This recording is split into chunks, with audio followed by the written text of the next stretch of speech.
بسم اللہ الرحمن الرحیم۔ ایک اللہ کے ولی کا قصہ۔ اللہ کے نام سے شروع کرتی ہوں جو بڑا مہربان اور نہایت رحم کرنے والا ہے۔ میں امید کرتی ہوں کہ آپ ناظرین خیریت سے ہوں گے۔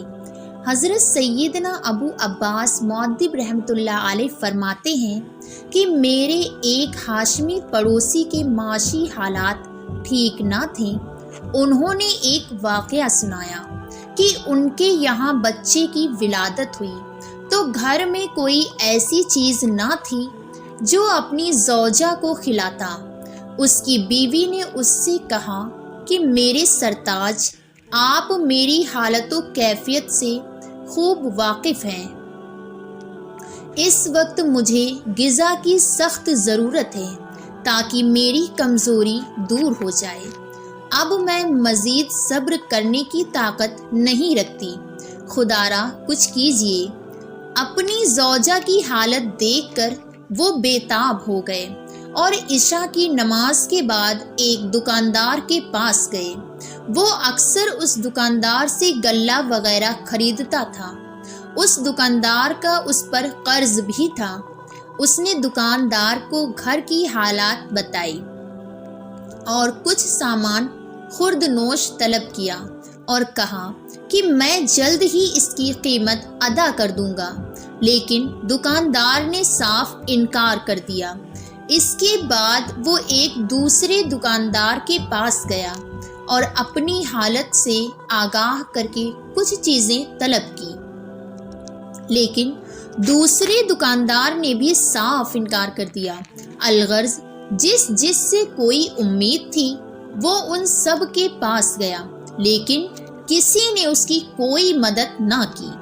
وہ بہت رنجیدہ ہوا اور سوچنے لگا کہ اب میں کس کے پاس جاؤں گا، کس سے اپنی حاجت طلب کروں۔ وہ دریائے دجلہ کی طرف چلا گیا۔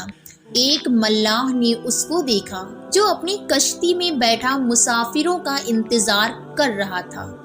اسے دیکھ کر اس نے آواز لگائی کہ میں فلاں علاقے کی سواریاں بٹھاتا ہوں، اگر کوئی مسافر ہے تو آ جائے۔ وہ آدمی اس کی طرف گیا، وہ کشتی کنارے پر لے آیا۔ آدمی کشتی پر سوار ہوا اور کشتی دریائے دجلہ کا سینہ چیرتی ہوئی آگے بڑھنے لگی۔ ملاح نے اس سے پوچھا، تم کہاں جانا چاہتے ہو؟ اس نے کہا، کچھ معلوم نہیں۔ ملاح نے تعجب سے پوچھا، تجھ جیسا عجیب آدمی میں نے کہیں نہیں دیکھا۔ تم اتنی رات گئے میرے ساتھ کشتی میں بیٹھے ہو اور تمہیں معلوم ہی نہیں کہ تم نے جانا کہاں ہے۔ ملاح کی یہ بات سن کر اس نے ملاح کو اپنی حالت سے آگاہ کیا تو وہ ہمدردانہ لہجے میں بولا، اے میرے بھائی، غم نہ کرو، میں فلاں علاقے میں رہتا ہوں۔ جہاں تک ہو سکا میں تمہاری پریشانی حل کرنے کی کوشش کروں گا۔ پھر اس نے ایک جگہ کشتی روکی اور دریائے دجلہ کے کنارے واقع ایک مسجد میں لے گیا اور کہا، میرے بھائی، اس مسجد میں سیدنا معروف کرہی رحمۃ اللہ علیہ رات دن اللہ کی عبادت کرتے ہیں۔ تم وضو کر کے مسجد میں داخل ہو جاؤ اور اللہ کے اس نیک بندے سے دعا کرواؤ، انشاءاللہ ضرور کوئی راہ نکل آئے گی۔ وہ وضو کر کے مسجد میں داخل ہوا تو دیکھا کہ سیدنا معروف کرہی رحمۃ اللہ علیہ محراب میں نماز ادا فرما رہے ہیں۔ اس نے بھی 2 رکعت نماز ادا کی اور سلام کر کے آپ رحمۃ اللہ علیہ کے قریب بیٹھ گیا۔ نماز سے فارغ ہو کر آپ رحمۃ اللہ علیہ نے سلام کا جواب دیا اور کہا، اللہ تم پر رحم فرمائے، تم کون ہو؟ اس نے اپنا سارا واقعہ سنایا اور آپ رحمۃ اللہ علیہ نے بڑی توجہ سے اس کی بات سنی اور پھر نماز کے لیے کھڑے ہو گئے۔ باہر موسم خراب ہونے لگا تھا، بارش زور پکڑتی جا رہی تھی۔ وہ بہت گھبرایا اور سوچنے لگا کہ میں اپنے گھر سے کتنا دور آ گیا ہوں۔ بارش بڑھتی جا رہی ہے، نہ جانے گھر والے کس حال میں ہوں گے۔ اس شدید بارش میں میں اپنے گھر کیسے پہنچوں گا؟ وہ انہی خیالات میں گم تھا کہ اچانک مسجد سے باہر کسی جانور کی آواز سنائی دی۔ ایک سوار اپنی سواری سے اتر کر مسجد میں داخل ہوا اور آپ رحمت اللہ علیہ کے قریب آ کر بیٹھ گیا۔ آپ رحمت اللہ علیہ نے نماز سے فراغت کے بعد اس سے پوچھا، تم پر اللہ رحم کرے، تم کون ہو؟ سوار نے کہا، حضور میں فلاں شخص کا قاصد ہوں، انہوں نے آپ کو سلام بھیجا ہے اور کہا ہے کہ میں چادر اوڑھ کر سو رہا تھا کہ میں نے اپنے آپ کو اچھی حالت میں دیکھا۔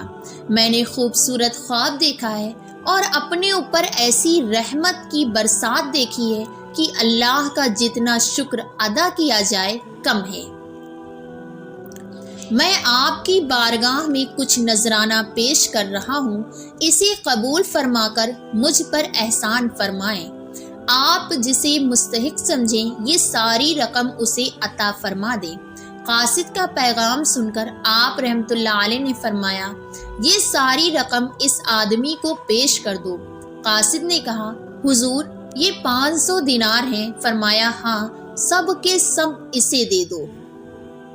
قاصد نے ساری رقم اس آدمی کو دے دی۔ اس نے ساری رقم چادر میں رکھی، آپ رحمت اللہ علیہ کا شکریہ ادا کیا اور اسی وقت گھر کی طرف چل دیا۔ بارش میں بھیگتا پڑتا اور علاقے میں پہنچا، سیدھا دکاندار کے پاس گیا اور کہا، یہ دیکھو 500 دینار ہیں، اللہ نے اپنے رزق کے خزانوں میں سے مجھے عطا فرمایا ہے۔ تمہارا مجھ پر جتنا قرض ہے بولو، لو اور مجھے کھانے کا سامان دے دو۔ دکاندار نے کہا، کل تک یہ رقم اپنے پاس رکھو اور جو چیزیں تمہیں چاہیے وہ لے جاؤ۔ پھر اس نے شہد، شکر، تلوں کا تیل، چاول، چربی اور بہت سی کھانے کی اشیاء اسے دیتے ہوئے کہا، آپ یہ تمام چیزیں اپنے گھر لے جائیے۔ اس نے کہا، اتنا سارا سامان میں کیسے اٹھاؤں گا؟ دکاندار نے کہا، میں آپ کی مدد کروں گا۔ کچھ سامان دکاندار نے اٹھایا، کچھ اس نے، اور دونوں گھر کی طرف چل دیے۔ گھر پہنچے تو دیکھا کہ گھر کا دروازہ کھلا تھا، کیونکہ ان کی زوجہ اتنی کمزور ہو گئی تھی کہ وہ دروازہ بند کرنے کی طاقت نہیں رکھتی تھی۔ اس کو دیکھ کر شکوہ کرتے ہوئے بولی، اس نازک حالت میں مجھے چھوڑ کر کہاں چلے گئے تھے؟ بھوک اور کمزوری سے میری حالت خراب ہو گئی ہے۔ اس نے کہا، اللہ کے فضل و کرم سے ہماری پریشانی دور ہو گئی۔ یہ دیکھو، گھی، چربی، شکر، تیل اور بہت سی کھانے کی اشیاء کثیر مقدار میں ہمارے گھر میں موجود ہے۔ یہ سن کر وہ بہت خوش ہوئی، اس کی تکلیف چلی گئی۔ اس آدمی نے اسے دیندار کے بارے میں نہ بتایا اور اس آدمی نے جو دینار دیے تھے اس کے بارے میں بھی اسے نہ بتایا کہ کہیں خوشی کے مارے وہ ہلاک نہ ہو جائے۔